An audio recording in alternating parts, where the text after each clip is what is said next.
Hey everybody, Fishman here. Welcome to another video. This is finally Fish Room log number 200.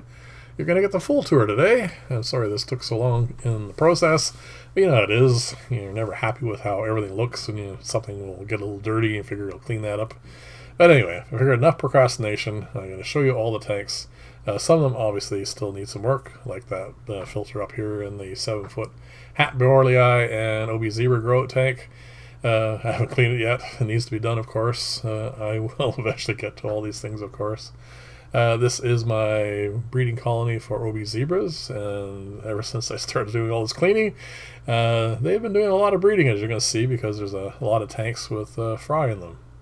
This is the Johanni tank, and I don't need to do anything for these guys. They breed on their own. There's so much material in here, driftwood and coral and everything else. The fry grew up at least more than I need, and every now and then I will pull out all that stuff and sort it out a little bit, put some fish out in clients' tanks. You can see one of the larger fry there in the lower right hand corner, and yeah, I don't need to do anything for them. So these 7-foot tanks are not really display tanks, as you can see. They're just storage, grow, and breeding tanks for my African cichlids, and they suit their purpose. They all go to a sump filter over. It's off screen there, but it's okay. It's just a filter. You've seen it before in other videos, and there isn't really much changing in it. So these 7 tanks here are kind of mixed. I do all sorts of different things with them.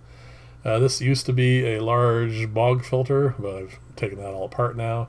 It's a grow tank for, at the moment, OB zebra fry, as you can see here. Used to have Hat Borlei fry, but they're all gone now. They go to clients, and the other thing I've changed is this is my female OB convict. I've had her for a long time, like 6-7 years now at least. Getting a little old.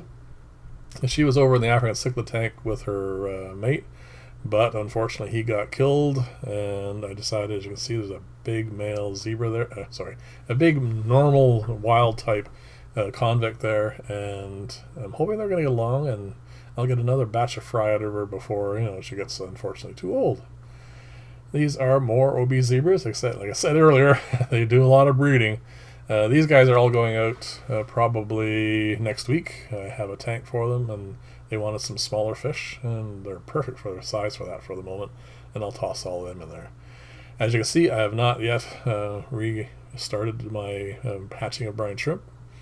I have finally got some in, but I want to save it for a breeding experiment I'm doing, so I can't get enough of it. I had to buy some very small containers, which I'll be showing in a video shortly. And yeah, it's very expensive. So anyway, the tank to the left there is my guppies with a few platy fry in there. This is entirely at the moment a scud grow tank. I probably will use it for something else because I want to move the scuds somewhere else. But for the moment, I'm just going to keep that going. And in there is a large male gardener who's getting a little old. These guys here are growing up quite nicely. I am going to need to clean this out and sort them out because, believe it or not, I finally found a method of displaying them in tanks that really seems to be working out quite well, at least as far as the clients are concerned. They seem to like them. So I actually have a use for them now, which is kind of nice because they breed an awful lot. Yet more OB zebras doing nicely. I mean, they're easy to raise.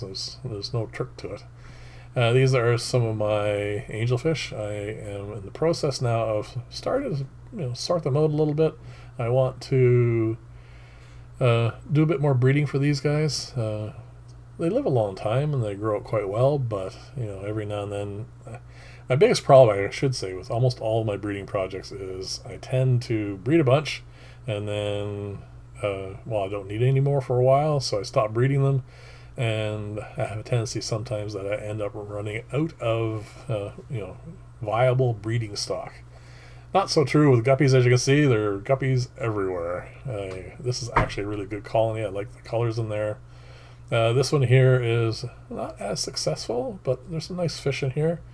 Both of these need to be culled out, of course, and as you can see, there is a pair of zebra danios I kept back. I do want to breed them as well, and the only thing I want to do differently with this particular setup here is To the left, you can see there's not really much light in those tanks, and I want to definitely change that. One of the videos I have coming up shortly is going to be about a different style of lighting. I really do like this LED system. I mean, it's really nice and bright, as you can see. It grows lots of plants, easy to see what's going on. But I want to try something different. It's always, my main goal in these things. Oh, by the way, those two tanks are two breeding tanks for plecos, and these two tanks currently are empty. I'm just putting some Java moss in there and some sponges and stuff. I want to keep those identical because they're going to be my breeding project for my white clouds, which are, well, it's going to start shortly. There's a bunch of things I want to do that. Don from New York Gold gave me some golden pearls. I want to try using those, and I want to compare it to using these paramecia that I have. And the cultures, by the way, are doing really quite well. I let them go for a little bit because I wanted to see how resilient they were, and I'm very happy with how it survives, and there's literally no smell in those jars, which is excellent. So I want to ramp up the population of those for a little bit. And then these guys here, there's I don't know, about 30 or 40 white clouds in there. They're going to go maybe 1 or 2 pairs in each tank, get a bunch of eggs and fry, and then I want to do that growth experiment. And then, of course, I want to also include and use baby brine shrimp. The other thing I'm thinking about trying out is you get decapsulated brine shrimp. I might try that as well. It's a few things I have on the go. These are my platies. I don't have very many at the moment because I've been putting them out in tanks. My only problem with platies are they're very, very slow growing. It takes so long to get good sized ones, and they're all right. They're a bit aggressive, I suppose. The males don't tend to get along too well, but they're nice fish. I'll keep them going. And as you can see, the last 2 tanks, one was a guppy fry growth. There's nothing in there but guppy fry, and that's actually a nice colony. I really like that colony of guppies, and I've cleaned this out completely. This was just sort of a ditherfish tank. Wherever I pull out culls, I'll throw them in there, and gradually put them out in clients' tanks or whatever. It's just the tank that you need for excess.